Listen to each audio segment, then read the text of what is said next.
Greetings, beautiful people. This is Adion from lightworkers.org. Thank you so much for joining me at this time. Just would like to express a lot of gratitude and thanks to all the people who've been providing some lovely insights and sharing their stories with me over the email and some of the new content we've had coming into the site. Thank you so much for being part of it and sharing your journeys. And this is a video blog just in regards to a question that I've had been coming up from quite a few people in relation to divine guidance and the role of numbers and patterns in numbers, how they come up. And we see them all the time, you know, the 111s or the 1111 or the 144s or the, you know, those magic numbers, those magic codes and sequences when we ask a question and we might be driving along and contemplating something and we see a car with a specific number plate, or we see a number sequence in a phone number come up, and people are seeing these patterns all the time.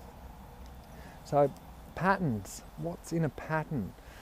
I use patterns and numerology immensely in my process of divine guidance. I see it as a way that spirit can communicate to us through the mirror of life. That life is all a mirror from within, and what we cultivate within, we get it reflected back to us.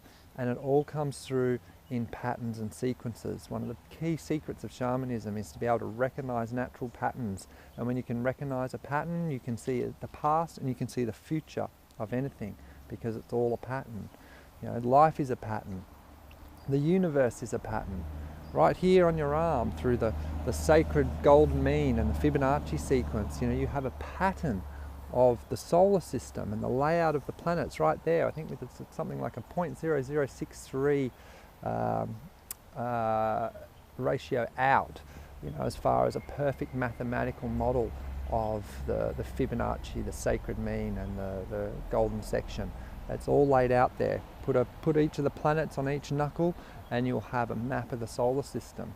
So you yourself are a pattern, right down to your atomic structure, and your DNA all follows that same pattern, the pattern of the heartbeat. It's all in there, it's all connected. So we have number patterns, we have patterns in time, we have patterns in form. Yes, spirit does communicate and call to us through these sequences. So keep your eyes and ears open.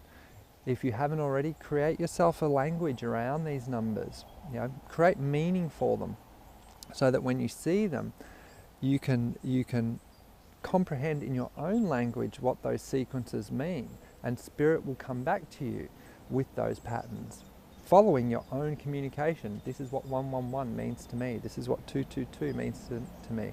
You can go out there and look on the web and you'll find lots of information out there about what other people perceive these numbers to mean, but ultimately the reality is, what do they mean to you? Because that's what life is showing to you. If you don't have a framework around that, it's time to create a framework around that. And tell a very interesting little story that I had once, in that I used to do a lot of dream work and analysing my dreams and the patterns and the symbology that would come through my dreams, and they were incredibly accurate. And one day I used to use like a dream book, a dream interpreter book with all the symbology and all this sort of thing. And a friend of mine for my birthday at the time knew that I was very much into dreaming, and he got me this big encyclopedia of all dream symbology. And as I looked through it, I'd have my dreams, and I looked through my original dream book and I looked through my new book, and there was often conflicts with the symbols. One book said one thing, the other book said the other thing, and I became confused as to which one was accurate. And so I sat down in meditation one time and I felt into this, and I just felt, which, you know, how do I work this now? I'm confused, you know, do I stick with my original one? Do I go with the big book? And the message that came through very strongly, and it was just that quick epiphany that came through and felt so right. And the message was, just choose a book, and that's what we'll work with. Just choose the book that you're going to go with, and the symbols that come through will be relative to what's in that book. So from there on, I started creating my own language of spirit, so that only I knew. It was like a secret language of what symbols meant what and so forth. I still went with my original book. I incorporated some of the other symbols. Any symbol that wasn't in the first book, that was in the second book, I'd work with that. But just in general, I began making symbols, and also there were many symbols taught to me by my Qigong master as well, specifically for the purpose of Qigong.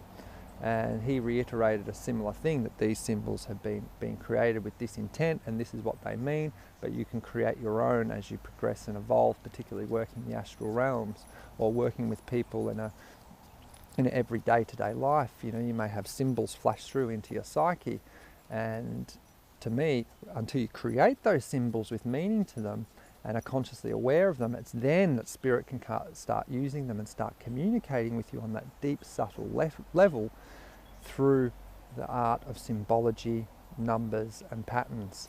So get yourself a book when you can. Get your crayons out, get your colouring pencils, sit down with your kids, start drawing some little pictures and assign meaning to those pictures. Start writing out your numbers and what they mean. Keep them away, keep them hidden away in a nice little safe secret spot where you keep your journals and so forth, and that can be your language that you create with spirit, your language of pictures, your language of numbers, and spirit will communicate with you in that way.